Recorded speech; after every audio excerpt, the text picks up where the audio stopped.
السلام علیکم دوستو، آج ایک نئی ہارر سٹوری لے کر آیا ہوں۔ یہ سٹوری مجھے میرے ایک دوست حنان نے سنائی تھی، بلکہ ان کی اپنی زندگی کا سچا واقعہ ہے، اس لیے اسے بہت دھیان سے سنیے گا۔ یہ واقعہ مجھے میرے دوست نے سنایا تھا۔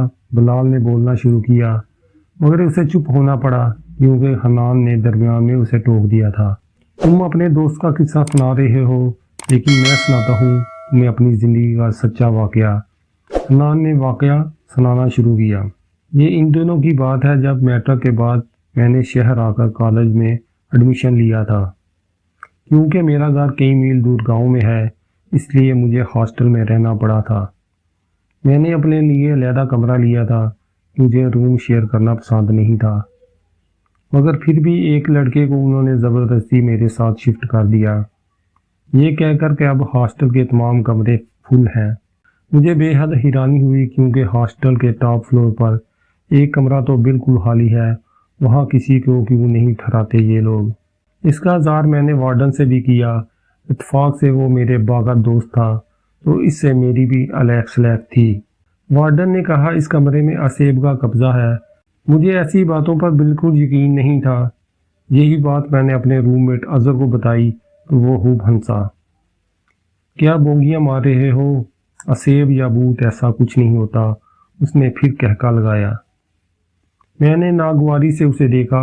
اس نے یہ بات باقی سب کلاس میٹس کو بھی بتا دی۔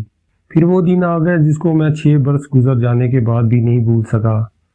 ہم 4 لڑکوں نے شرط لگائی کہ سب کو ایک رات اس کمرے میں گزارنی پڑے گی۔ جو پوری رات اس کمرے میں گزارے گا پورے سال کے لیے ہم اسے اپنے گینگ کا گرو مان لیں گے۔ جو وہ کہے گا وہی کریں گے۔ کاشف اور فیصل وہ دونوں بھی ہماری طرح ہاسٹل میں ہی رہتے تھے۔ ان کا روم نچلے فلور پر تھا۔ ہاسٹل کی عمارت 3 منزلہ تھی۔ ہم تیسرے فلور پر رہتے تھے۔ جس کمرے کو اسیب زدہ کہا جاتا تھا وہ ہاسٹل کی چھت پر موجود ایک کمرہ تھا جو ہمیشہ بند رہتا تھا۔ اس کے علاوہ وہاں کوئی اور کمرہ موجود نہیں تھا۔ اس کی دہشت اتنی تھی کہ لڑکے شام کے بعد چھت پر بھی نہیں جاتے تھے۔ ایک ہم ہی من چلے تھے جو اسے ایڈونچر سمجھ رہے تھے۔ میں وارڈن چاچا سے چابی اڑانے میں کامیاب ہو گیا۔ وہ رات کا آخری پہر تھا جس وقت ہم دروازہ کھول کر اس کمرے میں داخل ہوئے تو چمگادڑوں کا ایک گول چیختا ہوا ہمارے سروں سے گزر کر باہر چلا گیا۔ اس افتاد سے ہمارے اوسان ہتا ہو گئے۔ ہم نے موبائل کی لائٹ آن کر کے کمرے کا جائزہ لیا۔ چھت پر جالوں کی بھرمار تھی، فرش پر گردگی طے جمی تھی۔ ایک کھڑکی جو ہاسٹل کے پچھلے گیٹ کی طرف کھلتی تھی، اس کی کنڈی چڑھی ہوئی تھی۔ اس کے شیشے مٹیالے ہو چکے تھے جن کے پار نیچے دیوار کے ساتھ نصب سٹریٹ لائٹ کی روشنی پر زرد دبے کا گمان ہوتا تھا۔ میں نے پاس جا کر اسے کھولنا چاہا مگر بہت زور لگانے پر بھی وہ کھڑکی نہیں کھلی۔ چٹھی زنگ آلود ہو چکی تھی۔ کھڑکی کے ارد گرد پردے لٹکے ہوئے تھے جو کہ اب چیتھروں میں تبدیل ہو چکے تھے۔ کھڑکی پر زور زمائی ترک کر کے میں اظہر کے پاس آیا جو کہ وہاں پڑی ٹوٹی پھوٹی کرسی کو سیدھا کرنے کی کوشش کر رہا تھا۔ پہلے تیری باری ہے، میں نے اظہر کو کہا۔ کاشف اور فیصل موبائل کی لائٹ سے کمرے کا جائزہ لے رہے تھے۔ یار مجھے لگتا ہے اس کمرے میں کچھ ہے، کیا تم لوگوں کو کچھ محسوس ہو رہا ہے؟ اظہر نے ہوش میں ڈوبی ہوئی آواز میں کہا۔ یہ تو ابھی سے گیا، رات کیا گزارے گا، شکل دیکھ مرنے والی ہو رہی ہے اس کی۔ کاشف ہلکی آواز میں ہنسا۔ ہم تینوں نے اظہر کا خوب مذاق اڑایا۔ بھوت جی، میں نے مزاح کا خیز انداز میں کہا، ہمارے دوست کو آج مہمان بنا لو، یہ بیچارہ بہت غریب، معصوم اور شریف ہے، آپ کی بھوتنیوں کو نہیں چھیڑے گا۔ ہم تینوں کے ساتھ اس پر اظہر کا کہکا بھی شامل ہو گیا۔ ہم سب اس بات سے انجان تھے کہ جس نادیدہ قوت کو اپنی لا علمی میں چھیڑ بیٹھے ہیں ہم اس کی نظر میں آ چکے ہیں۔ سردیوں کا موسم تھا اس لیے رات طویل تھی۔ کمرے میں سردی بڑھتی جا رہی تھی۔ اس یہ بستگی میں ایک عجیب سی حدت بھی تھی، جانے وہ کیسا احساس تھا کہ بے ساختہ میرے منہ سے نکل گیا، یارو میرے خیال میں اب یہاں سے چلنا چاہیے۔ حالانکہ ایسی بات کر کے میں ان کے سامنے خود کو کمزور ثابت نہیں کرنا چاہتا تھا۔ کاشف حیرانگی سے مجھے دیکھتے ہوئے بولا، اتنی جلدی ڈر گئے؟ ابھی تو ہم نے درشن بھی نہیں کیے بھوت کے۔ یہ ٹھیک کہہ رہا ہے، چلو یہاں سے۔ فیصل نے تو 2 قدم دروازے کی طرف بڑھا دیے۔ اب یہاں سے کٹ لینے میں ہی بلائی ہے، اظہر نے بھی تائید کی۔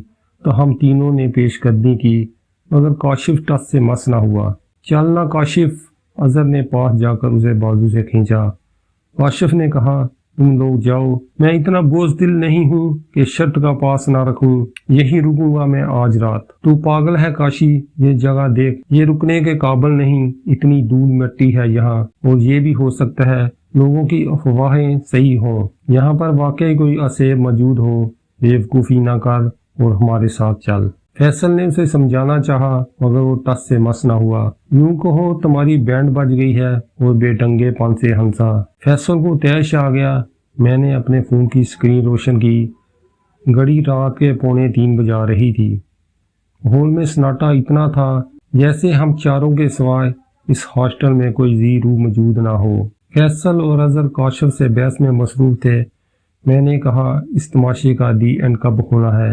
اگر یہاں رکے رہے تو ہم تینوں کا دی اینڈ ضرور ہو جائے گا، میں تو جا رہا ہوں اس بھوت بنگلے سے۔ فیصل نے اکتا کر کہا۔ 1 منٹ رک یار، ساتھ چلتے ہیں۔ اظہر کی آواز پر فیصل رک گیا۔ میں نے کاشف کی طرف دیکھا جو دیوار کے ساتھ ٹیک لگا کر ٹانگ پر ٹانگ چڑھا کر بڑے کروفر کے ساتھ بیٹھ چکا تھا۔ تو پکا نہیں چل رہا؟ میں نے کاشف سے پوچھا۔ اس نے جواب دیا نہیں۔ میں نے کہا دیکھو اس فضول شرط کو بھول جاتے ہیں، بس ہمیں یہ کمرہ دیکھنا تھا، دیکھ لیا، اب چلتے ہیں۔ اگر کسی نے ہمیں یہاں دیکھ لیا تو مسئلہ ہو جائے گا۔ میں نے اسے قائل کرنا چاہا۔ اب ڈر گئے ہو تو شرط کینسل؟ نہیں دوستو، اپنی بات پر قائم رہو اور تیار ہو جاؤ کل سے میری چاکری کرنے کے لیے۔ کل سے میں تم لوگوں کا لیڈر ہوں گا، تم لوگوں کا گرو ہوں گا۔ اس نے قطعی انداز میں کہا۔ میں نے چابی اس کی طرف پھینکی۔ جب دماغ ٹھیک ہو جائے تو آ جانا واپس، لیکن صبح ہونے سے پہلے یہ چابی اس جگہ پہنچ جانی چاہیے جہاں سے اٹھائی تھی۔ یہ کہہ کر ہم واپس اپنے کمروں میں آ گئے۔ ہمیں وارڈن کو بتانا چاہیے کہ کاشف اس کمرے میں ہے، اظہر نے اپنے بیڈ پر بیٹھتے ہوئے کہا۔ میں نے کہا ایسا پاگل پن کرنا بھی مت، وارڈن چاچا بہت غصہ کریں گے۔ ویسے بھی اس کمرے میں بھوت پریت جیسا کچھ نہیں ہے۔ کچھ دیر تک میں اور اظہر کاشف کی اس حرکت کے بارے میں تبصرہ کرتے رہے، پھر 3:30 بجے کے قریب سو گئے۔ جانے کب تک ہم بے خبر سوئے رہتے اگر دروازے کو یوں زور زور سے پیٹا نہ جاتا۔ میرے منہ سے بے ساختہ گالی نکلتے نکلتے رہ گئی، کیونکہ کھڑکی سے باہر پھیلے اجالے کو دیکھ کر اندازہ ہو رہا تھا کہ صبح ہو چکی ہے، اور ہم ابھی تک سو رہے ہیں تو اس میں ہمارا قصور ہے، اس جگانے والے کا نہیں۔ لیکن یہ تھا کون اتنی صبح صبح؟ یہاں تو کسی کو اتنی تفریق نہیں ہوتی، ایک تو سویرے سویرے اٹھ جانا اور باقیوں کو بھی جگانے کا فریضہ انجام دینا۔ اظہر بھی بیدار ہو چکا تھا۔ اظہر نے کنڈی ہٹائی، دروازہ کھولا تو فیصل گھبرایا، بوکھلایا اور سہما ہوا چہرہ لیے کھڑا تھا۔ اس کا رنگ اڑا ہوا تھا۔ میں نے سر سے پاؤں تک اس کا جائزہ لیا اور چونک گیا۔ اس کے پاؤں ننگے تھے، مطلب بنا چپل پہنے ہی یہاں دوڑ کر آیا تھا۔ تجھے کیا ہوا؟ میں نے اس کی حالت دیکھ کر اس سے سوال کیا۔ کاشی مر گیا سالو، اس کی بات تھی یا بم جس نے ہمارے پرہچے اڑا دیے۔ پھر یکدم میرے ذہن میں جماکہ ہوا، کہیں یہ ان لوگوں کی شرارت تو نہیں، ضرور یہ کاشف کے حرافاتی دماغ کا پلان ہوگا۔ اظہر کا منہ صدمے سے کھلا ہوا تھا، آنکھیں پھٹ پڑی۔ مجھے لگتا ہے یہ ایک بد مذاق کے علاوہ اور کچھ نہیں۔ میرے اطمینان بھرے انداز پر فیصل نے غصے سے میرا ہاتھ پکڑا۔ اس کے ہاتھ اتنے یخ ہو رہے تھے کہ میرے بدن میں بھی سردی کی ایک لہر دوڑ گئی۔ چلو میرے ساتھ خود دیکھ لو۔ وہ کسی طور پر بھی خواصوں میں نہیں لگتا تھا۔ اسی وقت 2 لڑکے لابی میں دوڑتے نظر آئے اور سب کمروں کے دروازے بجاتے ہوئے وہ زور زور سے کہہ رہے تھے، ہاسٹل کی دیوار پر لاش لٹکی ہے، وارڈن سب لڑکوں کو باہر بلا رہا ہے، پولیس کو بھی کال کر دی۔ میرا دل ڈوبنے لگا۔ کیا فیصل سچ کہہ رہا ہے؟ کاشف مر گیا ہے، لیکن اسے مارا کس نے؟ کہیں بھوت نے تو نہیں مارا؟ نہیں، ایسا کیسے ہو سکتا ہے؟ وہاں تو ایسا کچھ نظر نہیں آیا تھا۔ میں نے خود کو تسلی دینا چاہی، لیکن بے سود۔ صبح کے اس وقت جب چاروں طرف روشنی تھی، ارد گرد دوڑتے قدموں کی آوازیں میں سن رہا تھا۔ ہر طرف جب انسان نظر آ رہے تھے، اس وقت کسی ندیدہ قوت کا خوف مجھ پر اس قدر حاوی ہوا کہ رگوں میں خون جمنے لگا۔ میں نے ارد گرد نظر دوڑائی۔ اظہر و فیصل کہیں نہ تھے وہ جا چکے تھے۔ ایک لڑکے نے کہا تم کیوں کھڑے ہو یہاں، سب کو باہر بلا رہے ہیں۔ میں آ رہا ہوں، میرے جواب پر وہ سر ہلاتے ہوئے گزر گیا۔ میں نے اپنے پیچھے چھت پر جاتی سیڑھیوں کو دیکھا، وہاں گہرا سناٹا تھا۔ مجھے یاد آیا اس چھت پر میں نے کبھی پرندوں کو بھی آتے نہیں دیکھا تھا۔ بہرحال اپنی کیفیت پر قابو پا کر میں باہر چلا آیا۔ ہاسٹل کے تمام لڑکوں، وارڈن اور گارڈز، اس کے علاوہ آس پاس کے دکاندار، پولیس اور بہت سے لوگ وہاں اکٹھے تھے۔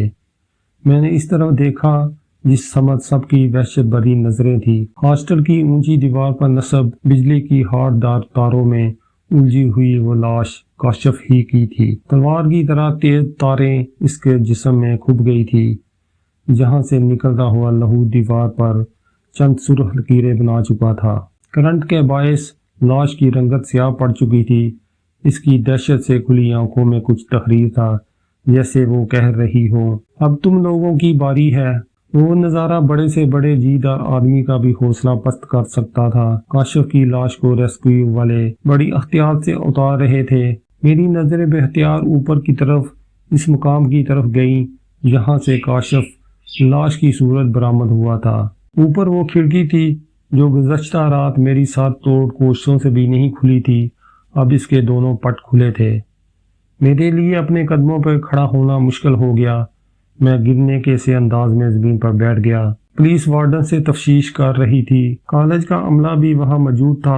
بے بسی سے ہونٹ کاٹتے ہوئے وہ لوگ کالج کی ساکھ متاثر ہونے کی فکر میں مبتلا تھے۔ میں نے وہاں میڈیا کے کئی لوگ بھی دیکھے جو اس حادثے کو بڑھ چڑھ کر وارڈن کی کوتاہی کا نتیجہ قرار دینے کی کوشش کر رہے تھے۔